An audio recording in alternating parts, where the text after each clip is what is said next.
The Durston X Mid and the Durston X Dome have been tents that have taken over the backpacking camping industry by storm and have really shaken up other companies and really made them think about how they're designing tents and how they're marketing tents. Dan, as a single designer, stormed on the scene with just his design from a backpacking trip that he had on the PCT and took over the industry like crazy. So we have him on the podcast today to ask him how that all happened, what his secrets really are, and what he has planned for the future, and what he really thinks the future of tents are going to be.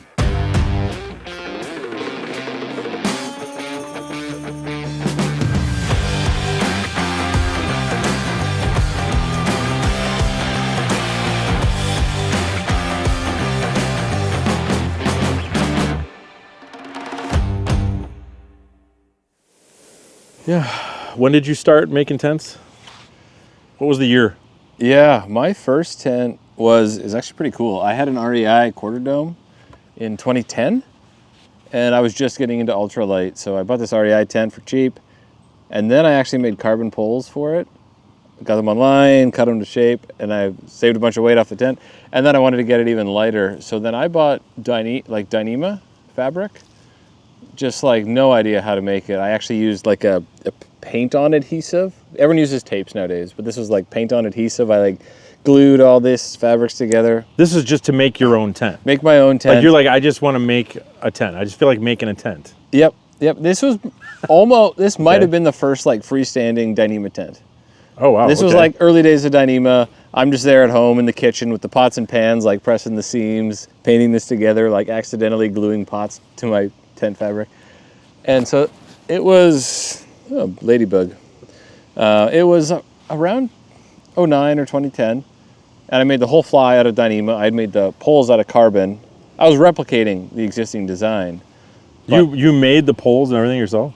I ordered carbon and cut them to replace the aluminum. Okay. Replaced the fly with Dyneema, kept the interior. So it was like 2/3 a new tent that cut the weight, cut a pound off the tent or something. I was a big geek. So that was my first sort of tent that I made. And then the next year I made my second tent, which was a dog tent. We had this little dog that was like a ferocious thing in the tent that was like wrecking our gear. I'm not a dog person, my wife is. So we had to bring the dog. I'm not happy about it. But I made this A-frame, trekking pole tent, shorten your poles all the way down, and it's this mini A-frame tent. It was purple. And then we just pitch it next to our tent, and the dog. Do you have pictures of it still? I do. It's hilarious. You need to send them to me so we could throw them on the podcast. I would love for people to see that. I made a window. There's this window with bug mesh, and in the night, the dog chewed through the window and got its head through this window, and then it ended up pulling some of the stakes out of the ground. So we came out of the tent, and it's just sitting there in this bag with its just head sticking. That's awesome. So you said your wife's not a dog, or your wife is the dog person. Yeah. You're not. How long have you been married? 18 years. Wow. Yeah, long time. Yeah, we got married young and then moved out west. We were in Eastern Canada, moved out west. We were both mountain people. One kid? Yeah, one kid. Yeah, 2-year-old. She's awesome. It's a lot of fun. It's been a new thing. Just getting her out. Do you take her into the mountains? Yeah, we did. I think 2 or 3 trips this year. We go 300 yards. Yeah. Because she's so slow and she's picking the flowers and she gets turned around and you're walking the wrong way. You're not summoning anything with her? Yeah. Not yet? So it's a different vibe, but it's so cool because she's we're going camping. Okay. Into the flowers. And wow. Yeah. So then fast forward and now you make tents for a living and you started Durston Gear, you said in 2017? I started it started in late 2017, designing, right near the end of 2017, just sketching stuff out, super primitive. And then we launched the first tent in the summer of 2018. Okay. But it was pre-sale.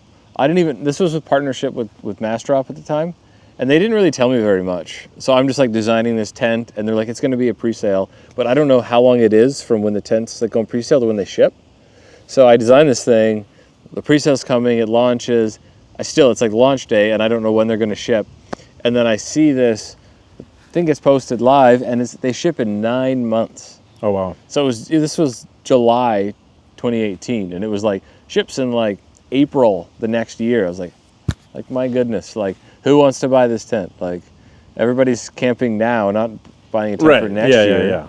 So my heart dropped. I was like, this is gonna like kill the product before it like even gets started, because that's such a bummer.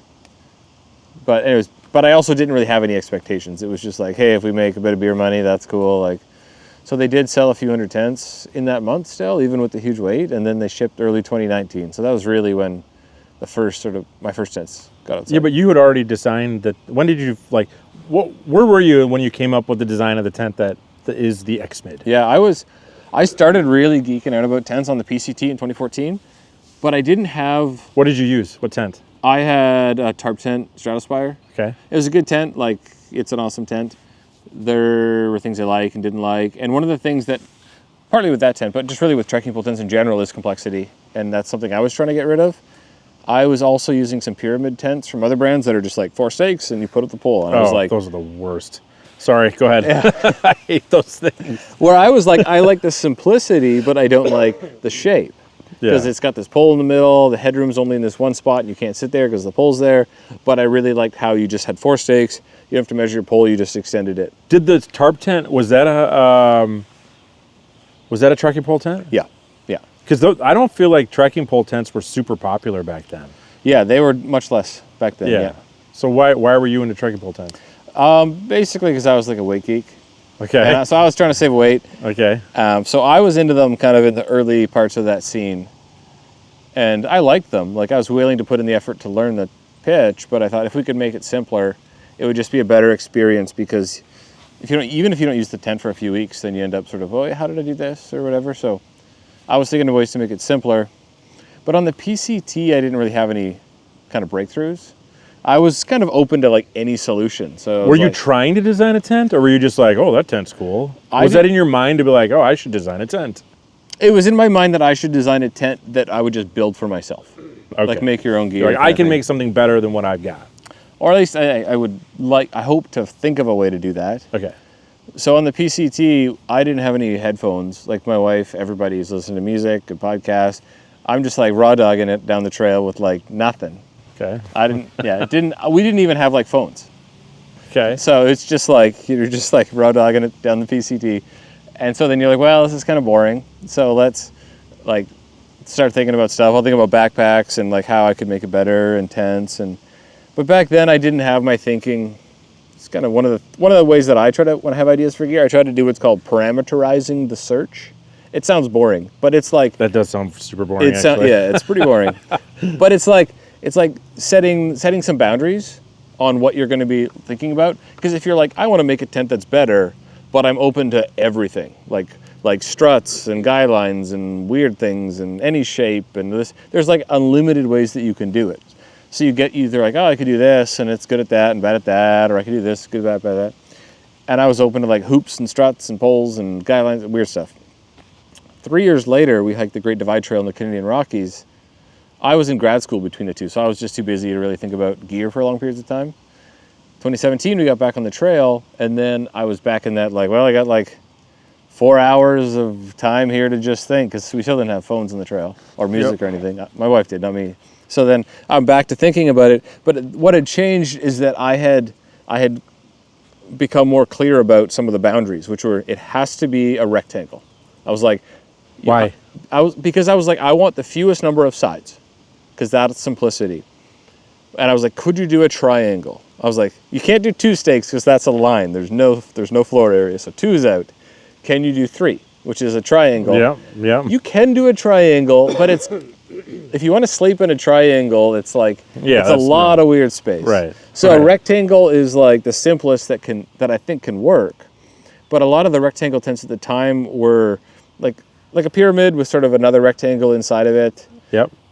There were. It's hard to really summarize the history of rectangular tents, but it's a very engaging history. Yeah. So we'll have a whole podcast on the history of rectangular tents. The history of rectangular tents with Dan Durston. In 1908. Yeah. So I was like, it's got to be a rectangle, and instead of like all these struts and hoops and guidelines and stuff, I was like, I got to use both trekking poles, because I have 2 poles. these pyramids just take one. I want to put in my second pole to boost the space, but I don't want to make it complicated. So it can't have any mandatory guy lines. It can't have like struts on the corners. And I thought, well, how do you do that? How do you get 2 poles? Because if they're right on the ends, you have flat walls, and you need guy lines, like a Boy Scout pup tent. Yeah. Okay, yeah. So if they're right on the edges, you're back to guy lines, and flat walls aren't good for the wind. Yeah. If you have them right near the center, they're kind of redundant. Like if they're right together, they're just like one pole in the center. Right. So I was like, they got to be sort of a medium distance apart. And then I was like, well, how do you have 2 poles sort of medium apart, and I sleep in there? And then from the top view, I was like, oh, if they're on a diagonal, I could sleep between them. And that was how I was like, oh, that's how you Was that the epiphany where you're like, oh, I've got it. But you were thinking only for you. Yes. Okay. Yes. All right. So that was the epiphany, and it really This is a very selfish tent, I feel like. It is. Yeah. Yeah. Okay. It was the epiphany, and it really only came about because I like narrowed down the search. It was like rectangle, 2 poles, no guy lines. Yeah. And all of a sudden, then you're like, oh, there's like one way to do this. Okay. So then it worked. But if I was just like, I'm open to anything, then you're sort of lost at sea in ideas. So I had that idea, and then I was like, maybe I'll make one for myself, which is so hard. When you make your own gear, the first one always turns out bad because you. Do you have it still? I didn't. No, I made it out of Tyvek because I finished That's the trail, awesome. and I had to review some trekking poles for a company that had given me some for the hike because they just like were giving them out to bloggers. So then You didn't mention you were a blogger. yeah, I was just a blogger. You're a blogger, okay. Like 50 followers. I think I had 56. But that wasn't your day job, though, right? No, I just finished grad school for biology. Biology, okay. So I was just about to start my career as a biologist. All right, we are digressing. I'm sorry, keep Yes. going. So I was reviewing the trekking poles for this company that had given me a pair for the hike. They were giving them to everybody with a blog. Anybody with like 2 legs and a blog or something got these trekking poles. And I was like, I had to write this review. It wasn't even really worth my time. They're like $40 trekking poles that you got for free. So you got like $40 worth of stuff, and then you're going to spend like hours trying to put this thoughtful blog together. And I was kind of like, I shouldn't have even just taken the gear. Like, this was kind of silly. But then right after I posted the blog, they were like, hey, we're looking for more gear ideas. And, you know, if you have any ideas, and they were like maybe a pot or something. And I was like, I don't know how you like make a pot better. But I did have this idea for this tent I had thought of on the trail. I was like, oh, we could do a tent. And my motives were just like, hey, if I can get one that's sewn by somebody better at sewing than me, because I'm going to butcher this thing, and it's going to be crooked and pitch bad, and I probably was naive on how difficult it is to make a tent. But I was like, yeah, a tent should be like this, and I just like sketched it up, and the guy there was like, oh, why has nobody done this? And I was like, I don't know, like it seems good, right? Like it's like still simple but more room. It's still rectangular. Right. So like it seems pretty good. And then, but you don't really know because you haven't like experienced it yet. Sure. So I did make one out of Tyvek, but I just made the fly because the interior was like too complicated for me. I just like duct taped like Tyvek together to get the shape to be like, oh yeah, that height seems about right. And then I sent off like all these sort of sketches to the factory, and they sent this prototype, and I'm like I don't know like what to expect. And then you set up this thing, and it was like actually pretty good. I was like, oh, like this is actually a cool tent. Yeah. There were a bunch of stuff that I was really going for, like simplicity and headroom by having like 2 poles instead of 1. And then a lot of other stuff was just sort of chance, which would be like vestibules being beside the door instead of right in front of it. Your classic like V shape, it's like kind of right in the doorway. This just puts that wide area beside, which is really just a counter product of I was going to say, that was almost like by accident, right? You like realized, oh, this also does this. Yeah, so it's interesting. When you sort of like break, like basically every tent floor is either like a rectangle or it's like tapered, so it's like a trapezoid, but they're like one of those 2 things.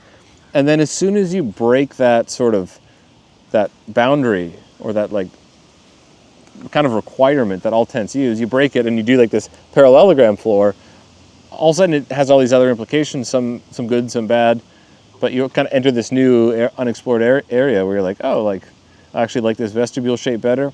And the other big thing was how easy it is to close the fly door, because those triangular vestibules, you're reaching way out to the farthest point. Sure, yeah. And now it's like beside where actually the zipper is closing like half the distance. Sure. So I'm like, oh, this is actually like, has some other advantages too that really weren't the goal. But when you just shake up, kind of get rid of a constraint that everybody's using, then it's like a new frontier.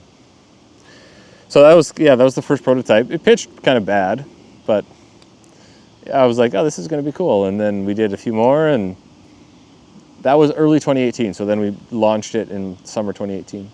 And how soon did you realize that you had something big? It took a while. We launched it, and I didn't have any expectations.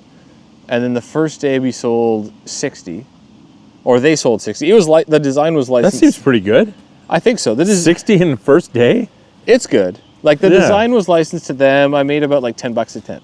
So you're like, okay, $600, that's great. But like I did work on this for like a year. So you're not like going down the street spraying money around or anything. And then it kept chugging away. And then it's like any Kickstarter, it kind of lulls in the middle, and then it's kind of like ending soon. And then a bunch of people, like 100 people piled in on the last day, and we ended up over the month selling $299, so almost 300. Wow. Which I didn't have any expectations, so I was like, oh, that seems I wonder if pretty anybody good. out there has that first 10. That'd there's be super some. fun. Do they still talk about There's it? some, yeah. It's like I did the design, but I didn't control all aspects of it like I do now. So like the logo on the tent, it's not my favorite. It's a little like, I think it's a little kind of cheeky. It's a different logo on the first tent? The X-Mid sort of like these big sort of blunt letters. Okay. The Master. Oh, yeah. I think I remember it. Okay. They made like an X-Mid in like a font, but it was a little more like, as a brand, we're kind of like serious and performance and like mature, and that was a little more like, a little more playful and like, I don't want to say cheesy, but like a little bit. It's cheesy. Than what I would have done. Cheesy, Yeah. Wow. So yeah, they launched that, and then they came out in 2019. People seemed to like it, but it was still like, it's not like a business or anything. It's a few hundred tents, you make $1,000 or $2,000. Like, it's not a big, like you're gonna quit your job for that. And then it sort of was actually taking off right before COVID. So it wasn't like this, there was all the COVID outdoor industry drama. Ours really took off right before that. So the tent started shipping in early 2019. We launched the 2P in like summer 2019. There was like a lot of like growing interest, and by like fall 2019, like they were sort of selling out when they would have a batch. And then, so it was kind of becoming scarce and hard to get even before COVID. And then COVID was a giant mess. It was a mess for everybody, but this product was already sort of like exploding right before COVID. And then Massdrop decided they didn't want to be in the outdoor market because they had a lot of other stuff that wasn't really working. So Massdrop, and COVID hit, all the factories are like, you got to order right now if you want any gear in the next like year or two. And they were like, we don't know. Like, we're going to think about it. Yeah. I'm like, you can't think, everybody wants this tent. And they didn't realize, I don't think, how it was kind of taking off because they had only ordered small batches of a few hundred each time. So they were like, well, we haven't sold that many. Like, and I'm like, well, you would if you actually like had some to sell. Right. So anyways, and then COVID hit, and they weren't ordering because they like were genuinely like not wanting to invest in their outdoor lineup. And then so 2020 and 2021 were like a mess where they did get a few runs, but it was like you get 500 tents and they're gone in like a minute. Is Massdrop still around? They changed their name from Massdrop to Drop, and then they were in like baking and fashion and knives and keyboards and audio and whatever, jeans or whatever, and now they're in like electronics only. Oh. So they just scaled everything back. They were spread pretty thin, I think, so they just like tried to focus on what was their best audience. So when did you realize that you had developed a Durston cult? There's a cult that follows you. I mean, it's literally a cult. It's got to be. Like, there's Facebook groups dedicated to Durston Gear, like Durston Gear fan. Let me put this in perspective for you. Okay. You have, what other company out there has a fan group about a tent they've developed? I mean, let's be real for a second. Like, this is like that to me is so incredibly unique. Like, at what point were you just like, what is happening? Or have you what do you think about all that? That's been unexpected. So we have a fan club We have wonderful, amazing, passionate fans. We love them. Okay, go They're ahead. the best. Thank you, fans. There are other brands with fan groups, but yeah, ours is like one of the larger ones and one of the more passionate ones for sure. I'd say extremely passionate. Extremely passionate. I Yeah. can't say any. I cannot say a word negative about your tent. And those fans are like, wow, they're guys on me, man. get 'em, guys. Dude, yeah. Like if I'm just like, well, I'm not really. Wow, don't you talk about it like that? Ah. There's no other product I feel like that is that backing like you have that. And to me, that's just so interesting. Yeah, we have really passionate fans, and I didn't like intend to do that, or I don't even want to say I did it, but it like came about. Partly, I think one of the seeds of it is that I'm really passionate about our tents. I'm just like a passionate guy, so like every single comment, like I'm gonna reply to. Yeah, I've noticed that about you. Yeah, Yeah. I'm passionate. If people have a question, I'm gonna answer it. You know, I want to be as helpful as I possibly can. Yeah, But doing that creates like a much more direct link, where people feel like they know you and they can talk to you, and you build a community essentially. Whereas a lot of other brands are just like hands off. So like, why is somebody going to go to bat for a brand that doesn't even kind of go to bat for themselves? sure. Whereas it's like, hey, here's why we did this. Like, you know, we think it's good. Maybe you don't like it, but whatever it may be, you engage in the discussion, and people like to take part of that and feel a sense of community. And I think it's a good product. So I think it's that combo of like, it is a pretty cool tent, and it's sort of a new way of interacting where you're much more direct with your fan base. Yeah. Other companies are like that too, but I think I just sort of naturally took it to another level with like, I'm going to answer every single email and every single comment and you know, be a part of every single discussion. Do you ever get burned out on that? Yep. Yes. Is your wife ever like, Dan, put your phone down? Yes. She has said that once or twice. Yeah. Yeah. Yeah. It was hard. It was hard in the beginning because we didn't even really make money on it. It wasn't even like a job. It was like Dan's doing this as like a hobby, but he's spending like hours a day answering emails. Right. So it's like, then you got to like think about how you're spending your time and that kind of thing. Now that like it's actually a business, you can like justify it a little better. But still, I can't. It's gotten to the point where I can't answer everybody's email anymore, which is too bad because I like being a part of that. I think it's so important. But it got to the point where in early 2024, like late 2023, early 2024, we're getting so much email that I would come into work at 6 a.m. and answer email like constant. And I'm pretty fast. Like I'm a good typer. I know the answer. I'm banging it out. I would answer email from 6 a.m. to like maybe 3 o'clock in the afternoon. Oh my gosh. So this is when I was like working. Oh my gosh. So at this point, I've left my job. But I would do like 9 hours of straight email. I would answer 100 to 200 emails. Sometimes short, but like a lot of them were like very helpful semi-essays. And then at like 3 o'clock, I finally cleared the inbox. And then now I have like 2 hours to actually work on something. How many conversations are you having then? Do you re-answer the email? Because if I was a guy who was excited about a tent and I emailed the owner and he actually emailed me back, I would probably email him again and be like, oh, thank you so much for emailing me back. I never thought you'd do that. But do you ever get into that kind of stuff? We do, yeah. Is there an end to those emails, or is it finally just like, have a good day, sir, bloop, and you're done? We have a few wonderful supporters that we refer to as pen pals. Where you're like awesome. This conversation is never going to end. You're just like, so then you're like, well, I can't just answer it immediately because they're going to write back immediately. Yeah. And then we'll never get But you anywhere. don't just do emails. I've noticed No.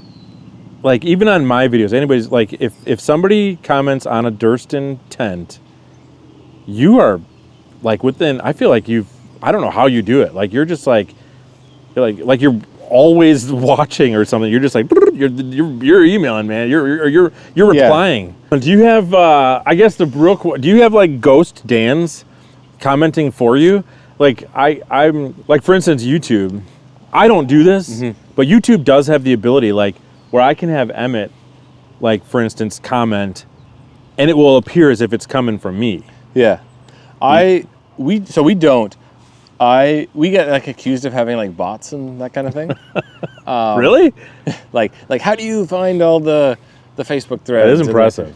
Yeah, like on YouTube, it's kind of easy because it suggests a lot of the content. Because I'm always looking at, like, our videos are about our tents and things like that, and it knows that we're into that, so it suggests a lot of them.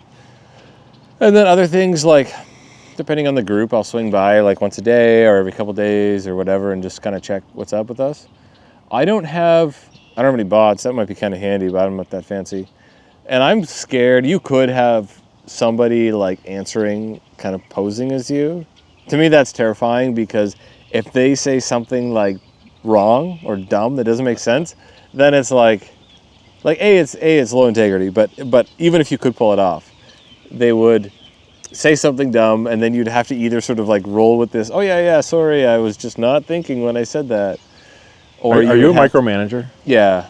Yeah. That was like the fastest yes ever. Yeah. You're like, are you like, you have a hard time letting go, like controlling? You're like, I gotta know, I gotta be there. Is that kind of personality for you? I think so, but in not like a super annoying way. Okay. It's just like I do our product photos because I have angles that I like.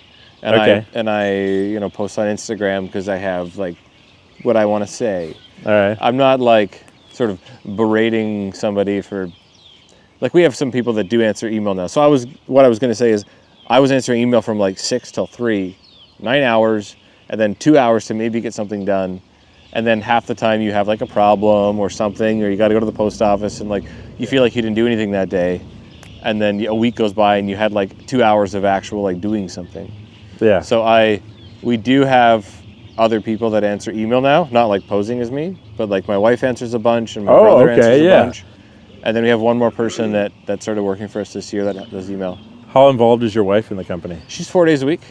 What does she do? She pretty much does email. Okay. Yeah. All right. So her name's T, and people will see emails from her. She's great because she knows, I mean, she's been around the tents long enough that she knows it's like everything too. Sure. So she can answer a lot of questions. Okay. And then I don't answer as much now just because there's so much other stuff to do. And I can make stuff like, it's kind of better for everyone if I'm not, because then I can like make new products that are like I can do a new generation of something and I can design things and make products that hopefully give people a better experience. Instead of just sort of emailing back and forth sometimes with like actually maybe it's the same sort of moderately sized group of people that just, it starts off like about our product and then it's just like, what's your favorite hike? And then how does my gear list look? And what do you think of this weather forecast for my hike? And you're like you want to help people, but you can't just like right. There's sort of like has to be a scope where it's like, if it's I think at the end of the day, it sounds like people just want to talk to you, right? Because you're sort of like the tent guy celebrity in a weird way, right? In a weird way, yeah. Like the guy who made this crazy tent that everybody loves. They want to meet the guy.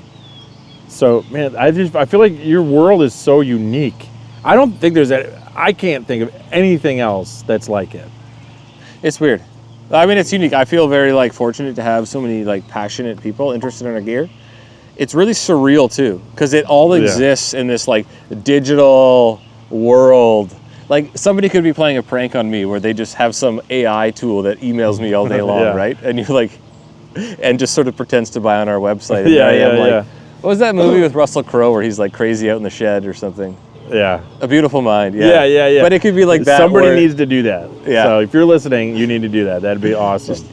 So we've been fortunate, but it's very surreal.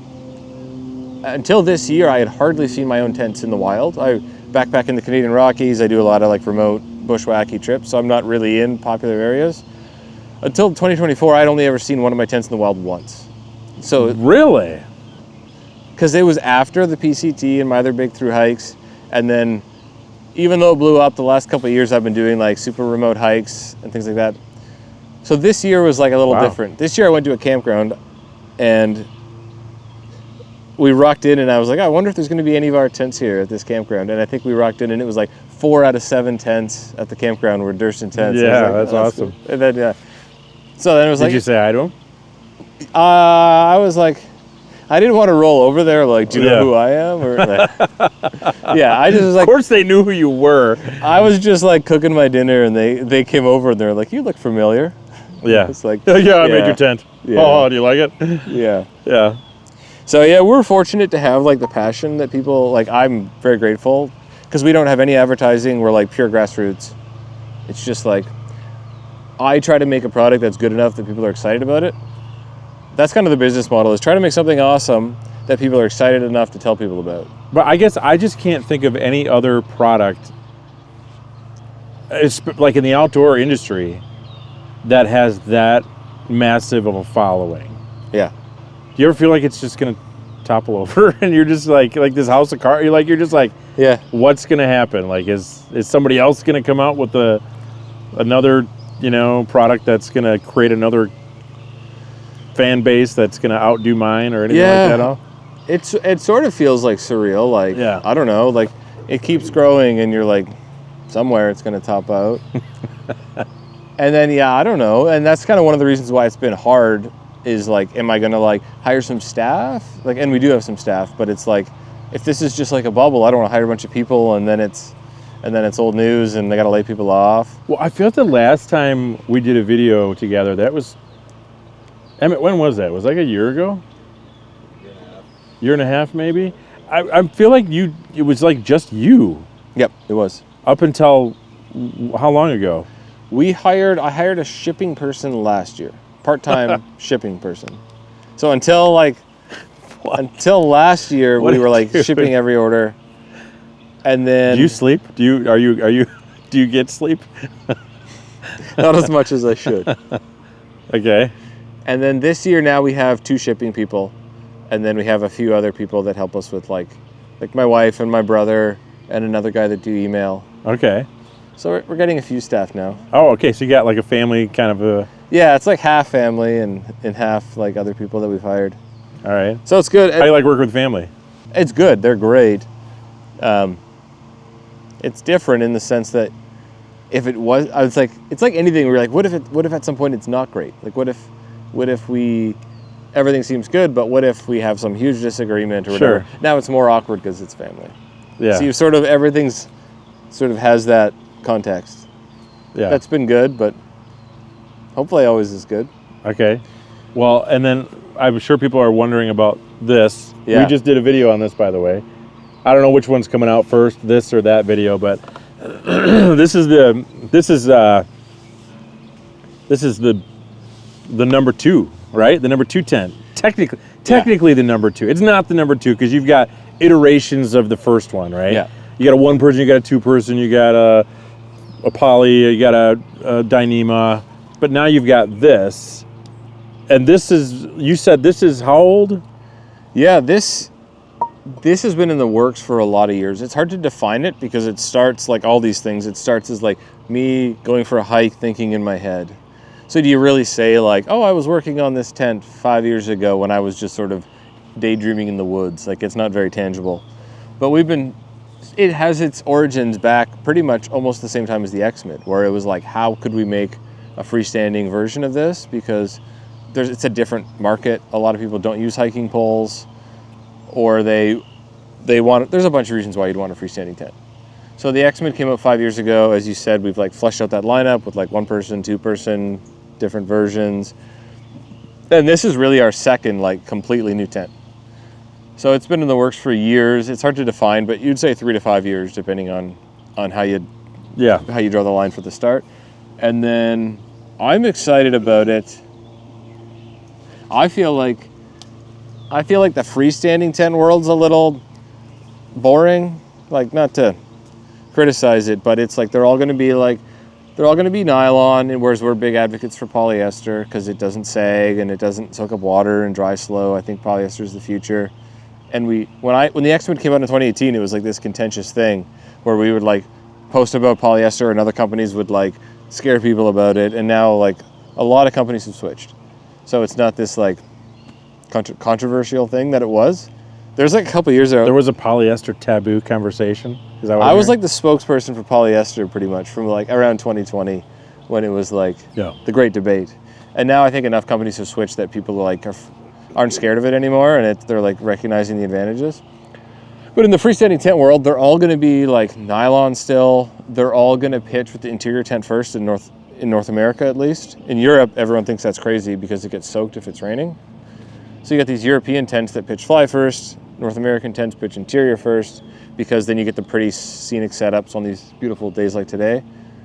So I was trying to make a tent that would be polyester and that could pitch any way, which we could enable with our X-Mid floor plan. So it uses some of the same floor plans ideas as the X-Mid, but it expands it to fill the back vestibule to give more space. Yeah, I mean, the more I look at this, the more I feel like it's a it's a freestanding X-Mid. Yeah. In a weird way, except for one corner is pushed out further. Yep. Yeah. So it's still a rectangle. You still can sleep on the diagonal. The rectangle still has benefits. They're different benefits. Again, a trekking pole tent, being a rectangle makes it easier to stake out. Whereas here you could pitch it without even staking it out, so the advantages are different. But now it enables it to pitch fly first more easily.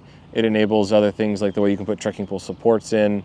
It's fewer seams, it's lighter, so you still I've never seen a tent set up like this before. Like, I do think it's really interesting how like you showed me how you're able to set up the fly first, or you could set up the inner first, and you can kind of do it in any order that you want, and I think that's pretty interesting too, for sure. I think it's got a lot of unique things about it. I also think your price point on this thing is crazy. Yeah. Like, I don't know, I mean, you could be a rich man. I mean, you could sell it for another $100. I still think people would buy it. Yeah, if it was another $100, it'd be like about what these tents normally are. Yeah. And those don't have carbon fiber poles, which are like about triple. That's so it's crazy. Quite a bit more expensive to build. It's priced lower just because we don't have a retail markup. So we're not like about like the lowest price. Like, I want to make great gear, but then once I've made what I hope is great gear, I want it to be priced fairly. And if we don't have a retail markup, we can just price it lower, and it's good. It's good enough for us. So, when does this thing officially launch? We announced it 2 weeks ago, which was a big launch. People were super stoked. Like, it was our most liked Instagram post ever, all-time web traffic record on the website, all those things. So that was 2 weeks ago, and then they're all going to ship out in a few weeks. Okay. You think you're going to sell out right away? Pretty soon, yeah. They're 90% sold out right now. Holy cow. And then we're going to obviously keep making more, but first batch is 90% sold out, and then it's so hard to say what's going to happen. Like, I am pretty passionate about it. I would say I'm biased, but I look at this and I'm like, it's the same weight as the lightest double wall freestanding tents while being stronger. It's way more spacious. It pitches fly first. It's simpler. I just feel like it works better as a tent. I'm sure a lot of tent companies feel that, so we'll see if people agree. But yeah, I am really excited about it. I think it advances sort of the market, giving you that more protective tent and polyester and carbon. No, I've only seen it today.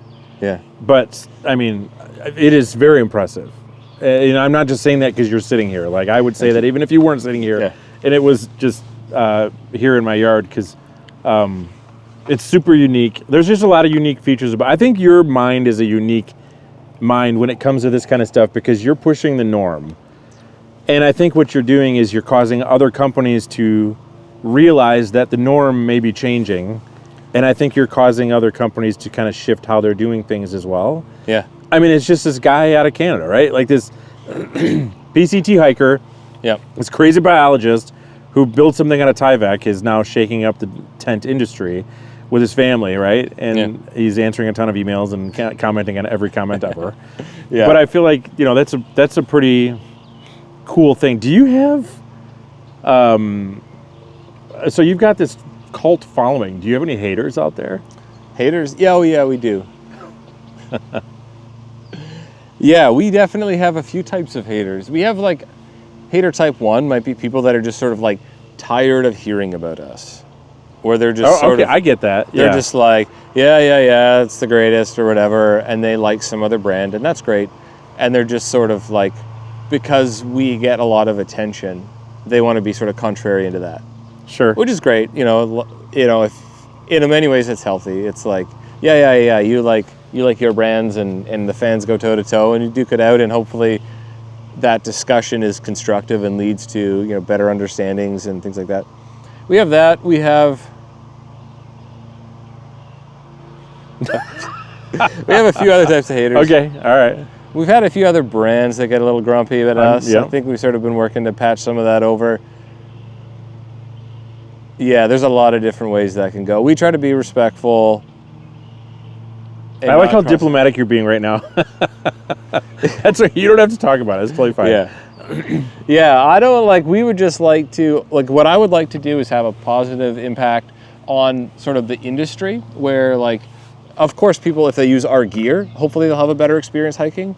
But even if we also like, if people don't like our gear for whatever reason, but we cause other companies to like use polyester and to make tents that are simpler and tents that are more protective and pitch fly first, that's just everybody having a better experience.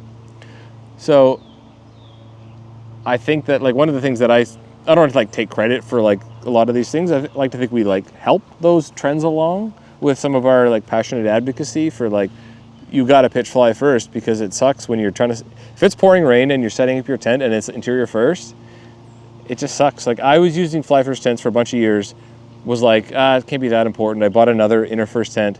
First trip was just pouring rain and I was like, this is ridiculous. Like it was drenched.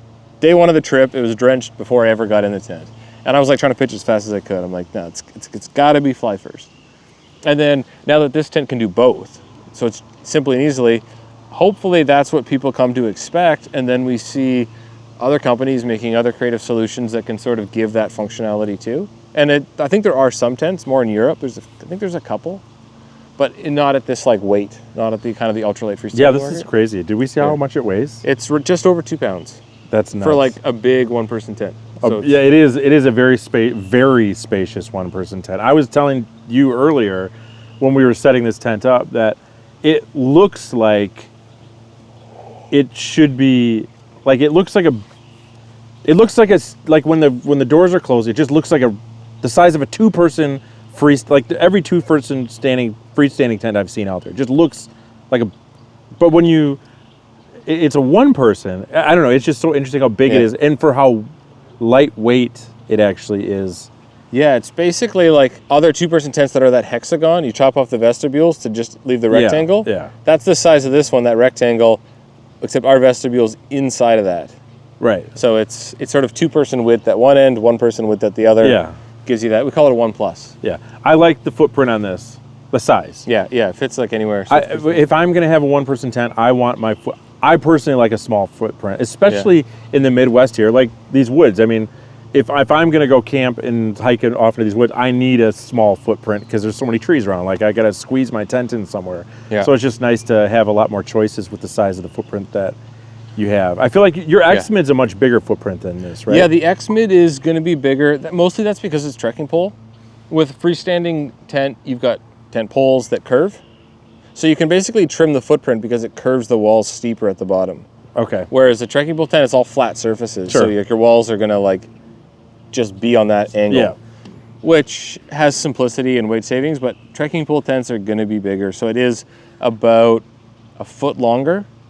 To get, like the interior length is like this. Whereas in the X-Mid, you have to kind of make it longer. Yeah. Sure. Yeah. Because if you just kept it the same, it would slope in. It would be too short. Right. So the X-Mid is like a foot longer and it's about 10 inches wider in the one person.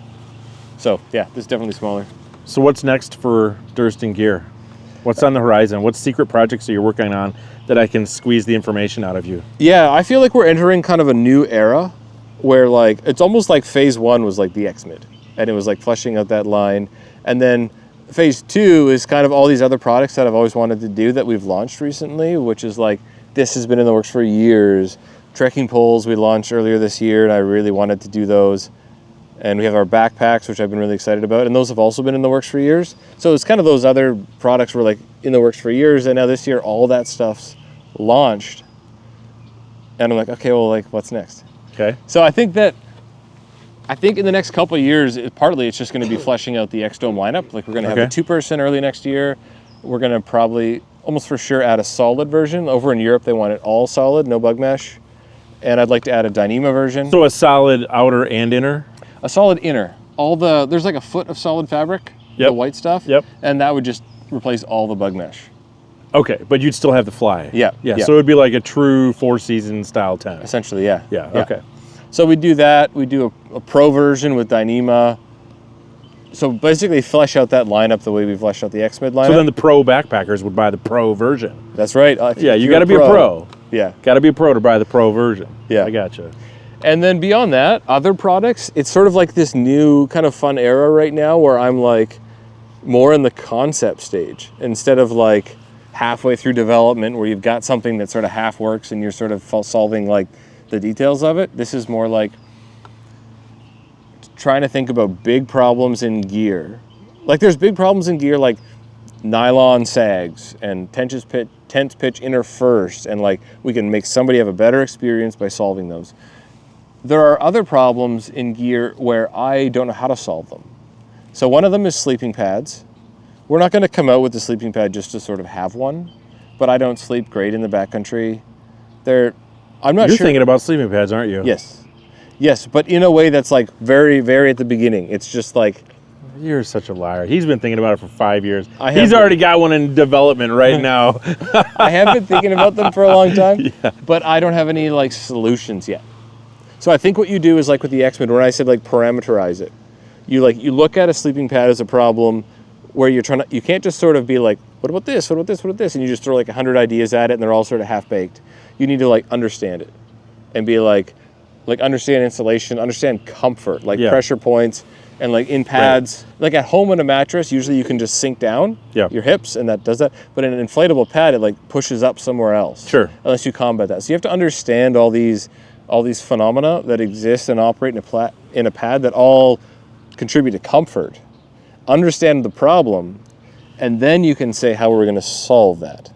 Like for example, some pads have like a baffle that's a long piece. Others use like more like strings and dots. You might find that there are other ways of doing something. Again, I don't have the ideas. I just need to like understand the problem, and then I hope there's a solution. Maybe there's not. Maybe it's like, no, pads are just gonna suck if they're like 1 pound.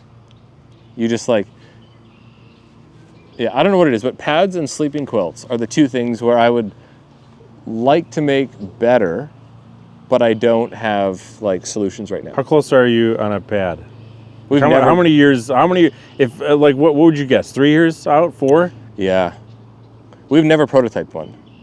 They're scary to build. Like they're so complicated, all the heat welding. I think you got 2 in your house right now, totally prototyped. Yeah, next week, introducing. Introducing the X Pad. the X Pad. Oh, you can sleep in it with your arms at an X. Yeah. Oh, that's funny. And then I do actually have an idea for sleeping quilts. I can't say Quilts? what it You for do? sleeping quilts, yeah. What is it? What's the idea? I can't say what it is.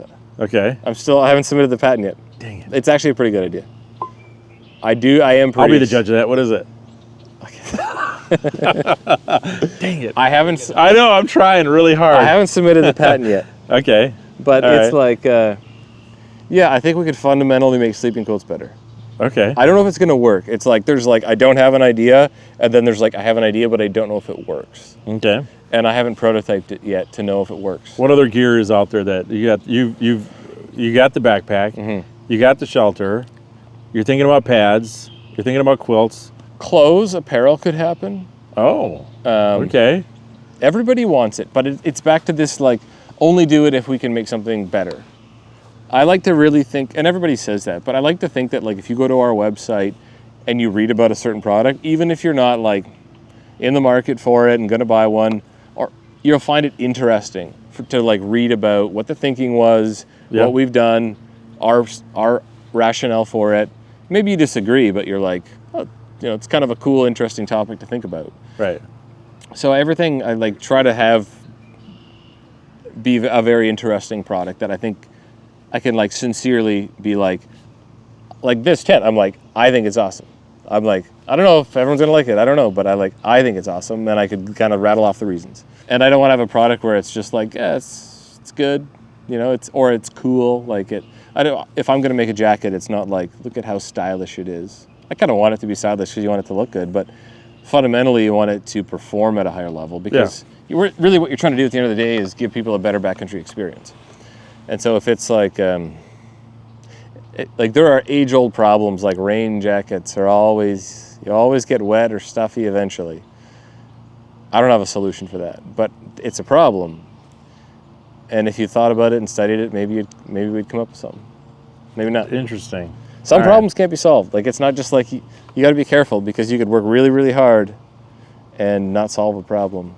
Before we shut this down, what's your advice to somebody who's like my buddy Lloyd Vogel has garage grown gear, right? I feel like those are all like the entry versions. Like you're the guy that's gone through garage grown gear school and you've graduated and here you are. You're still the garage grown guy, but like I feel like you're the pinnacle of the guy that sort of made that a reality as a business, you know? What's your advice to somebody starting out and doing their thing?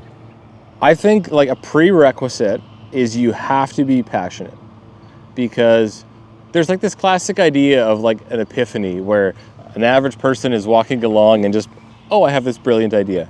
I think the reality is that having ideas and inventions is more like hard work, and it happens to people that are geeking out and studying and obsessing over that topic.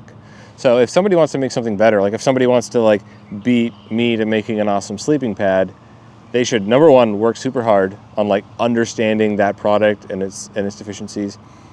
Secondly, they should do what I call like parameterizing the search. Like, don't try everything under the sun. Like, think about what are the characteristics of your solution. Like, for example, maybe you are going to a priori say that I am going to use like reflective films for my insulation rather than down because of some thermal calculations or whatever it may be. But you sort of decide on your path and then narrow it down from there. And then I think people also need to what's called build in public, which is there's always this worry that if you have an idea, somebody's going to rip you off. And that's true. But if you don't have any following, the bigger problem is that nobody knows about you. Because people ripping you off might happen, but like people not knowing about you is definitely happening. And so I think what you can do is you can start a blog. You can, like I used to blog about like making little stoves. Like I've never released a stove, but you blog about it, you share some ideas, people give you feedback. The community is helpful too in giving ideas. Yeah. And you plug people into an audience. You could have an email list, get them plugged in so that if you do have something ready, you can email them. And you find out if anybody's actually cares about what you're doing. Because if you work for like 2 years and like 3 people are signed up for your email list, it's like, it's not looking good. Yeah. So build in public, be geeky, be passionate, kind of focus on like the area that you think you can really find a solution. And then hopefully you do find that solution. Maybe sometimes there's not, but I think that seems to me like where your following was birthed out of the building in public thing, right? Because you probably got people that have followed you since the beginning. Yeah. It has sort of grown with you as you've grown, right? Yeah. Yeah. We have a guy that leads our Facebook group, John Sweet. He's also he's been an amazing supporter. He's like a personality. He makes the fan club this fun place, and he sort of builds a lot of the culture.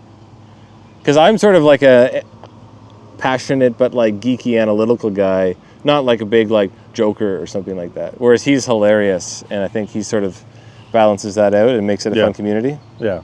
So he's been huge. When he started the Facebook group, I was like who's gonna want to join a Facebook group for us? Like I'm like 5 people, it's gonna die out. Who's gonna post? We have like one tent. You're just gonna ask the same questions like all day long. Yeah. And now it's like over 13,000 people. 13,000 in the Facebook group. What? Yeah. Holy cow. That's crazy. Yeah. It's a lot. Yeah. Interesting. Well, cool. Where can people find you? Yeah. Our everything pretty much goes through our website, DurstonGear.com. Instagram's a good one too.